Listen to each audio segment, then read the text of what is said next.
Hey guys, we are back again. I'm Christina Heideck of PTO Answers, and here is my friend Karen Joyce. We are going to actually talk about something that comes up so often, and it's like, when do you know when it's time to pull back from your PTA or PTO responsibilities? Like when there's a big difference between like just up and quitting and then just saying, no, I can't do that. So we're going to talk about like when maybe you can identify sometimes, like what are some warning signs and how can you pull back effectively? It's sometimes necessary to save your sanity. So Karen, have you experienced this where you felt like it's too much? Yeah. I think especially as leaders, we take a lot on, and especially when the road stops with you, you go, okay, I'll do that too. And you wind up doing yes to cover all the bases. And at some point, it's detrimental to your group. It's detrimental to bringing up new leaders to not say no, because once you say no, it obligates, if you're going to do something, somebody else has to fill in that gap. And so it's not just a self-preservation, it's something that's good for the growth and the longevity of your group too. Yeah. And I also think that when you're always there and like your constant presence, even if you're not always there, if you seem like you're always there, if other people always see you there, in their mind, they're going to say, oh my God, she's always there. I cannot live at school. So you're setting up this expectation, whether it's real or imagined, that is the expectation that you are to be there at all times if you are president or if you are the fundraising chair or whatever. And they're thinking like, I can't do that. So I think that it's a self-fulfilling kind of, not prophecy, but like, you know what I'm trying to say, where it makes it harder to get other people to step up because they think the bar is up here, when it's like, that might be your personal bar because you're awesome, Karen. But like other people, their bar maybe needs to be here because they haven't learned how to be up here yet. So, right. And even PTO, PTA lifers, like I would absolutely classify you as, there's term limits. And because we're following our children as they grow and they change schools, like this is not a full-time job. This is a volunteer position. And part of it is leaving your legacy of keeping that growth happening behind you and as you move forward. So that all goes together with at some point saying, this isn't for me, I'm going to step back and changing your role. It's part of the game. Now, do you think, okay, so I'll ask you first. Have you ever stepped back from a role and said, I can't do this anymore? So like totally just kind of quit the position? Or have you modified your role or whatever? I have not. I think, and it's not quite quiet quitting, but I think I have like lowered the bar on myself and at some point said, if I'm not going to pick up the slack, somebody else will. Like, I'm not going to go 110% on something. I'm still doing my thing and it's up to the standard of what people would expect. But, that's kind of that gray area where you're like, I need a moment to refresh, but I'm not going to totally step away. I've said no to more new opportunities, knowing that that's not something I can take on. Like my bandwidth at some point really has capped out. Whereas I think when my kids were like brand new in school, I was like, yeah. And now I'm like, ooh, and I got 3. We're at 2 different schools. Like at some point, something's got to give so that I stay slightly sane. Yeah.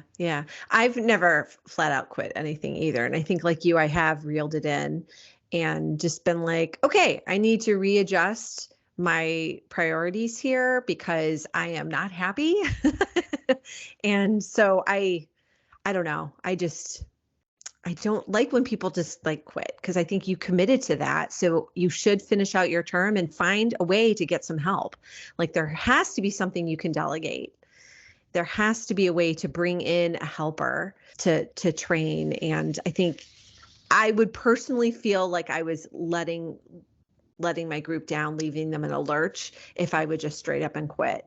I guess the times that I've taken on a role where I didn't really enjoy it, for example, the first time I was fundraising chair, I only did it because I didn't want somebody else in particular to do it because I thought they would do a horrible job.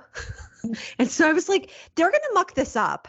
And I would rather do it and suffer through, but I hated it.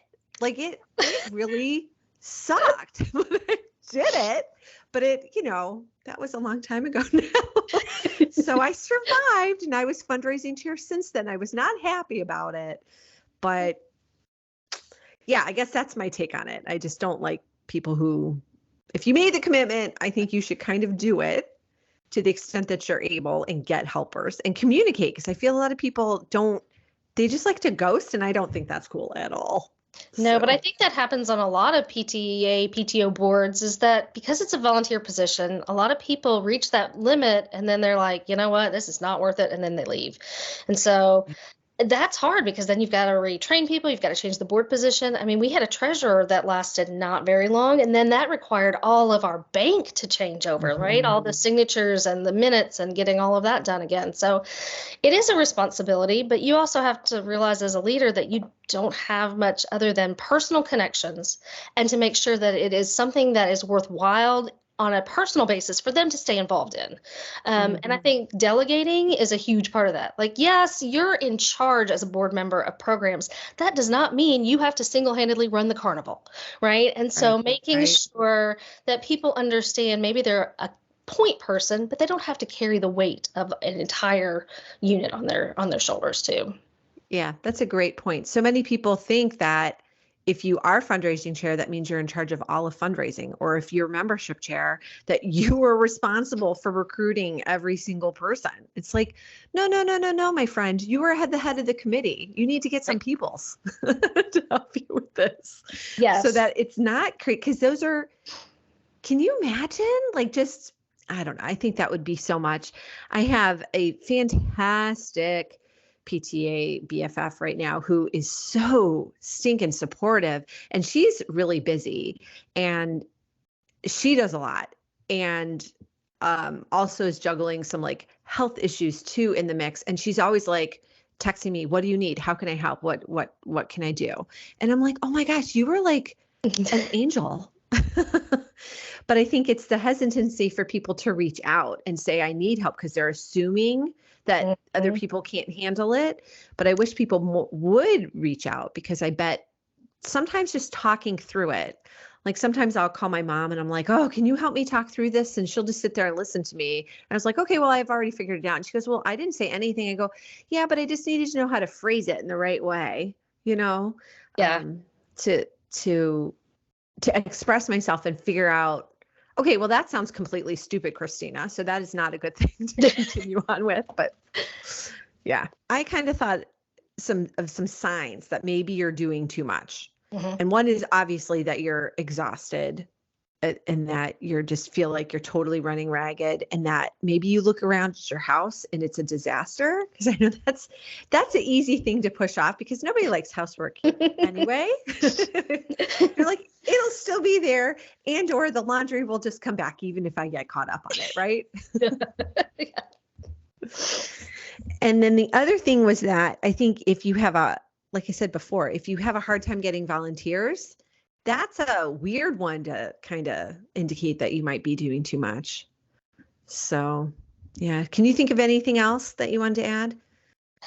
I know personally, I start to procrastinate things that I don't want to do. If I don't want to do it, why am I doing it? So is it something I need to pass on to somebody? I especially find myself like not emailing back as quickly. Do you know what I mean? Like, I just can't. I start to put up some, like, I guess they're personal boundary walls of like, I'm not involved in that. Whereas sometimes I'm rapid fire when it's something that I'm passionate about. And so I think that's like a big warning sign for myself personally, to be like, somebody else should take the lead on this. I'm not fulfilling the role in the way I wish somebody would do it. Right. Yeah. And so that's to me when I'm like, this isn't my passion at the moment. That's something I need to step away from and let somebody else take the lead and bring their new energy and mojo to the whole thing. Yeah, that's super smart. I think just slowing down the conversation.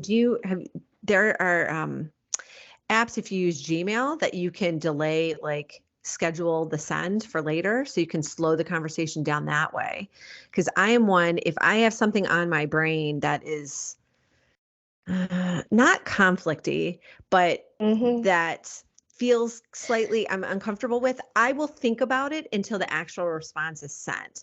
So what I had a recent experience. It's a topic for another day, but I needed to slow roll the conversation a little bit where I wanted to respond right away, but I didn't want him to get the response right away. So I did that delayed send, and it was good to get it off of my plate, hanging out there, but it wasn't going to go right to him so he could fire right back. Like, it really just did slow it down and gave myself that time. Because like you, I do overcommit sometimes, and I'm like, oh my gosh, there's too much. So when I know when I need to personally pull back is just when I feel like I'm doing it all myself, and that I've legitimately reached out and asked, and I'm not getting any help. So that I need just to go, okay, we need to bring in those big hopes and dreams, bring it in a little bit smaller, still good. Yeah. But just not fantastic. So, well, I think this is great. I think people are really going to relate to this. So I hope you enjoyed this episode of Karen and I talking about what to do if it's just getting a little bit too much and you feel like you're on the edge of getting burnt out. And I hope you will join us for the next video. Want even more guidance on how to be a stronger leader so you can run a better PTO or PTA? All these resources and more are waiting for you at PTOanswers.com.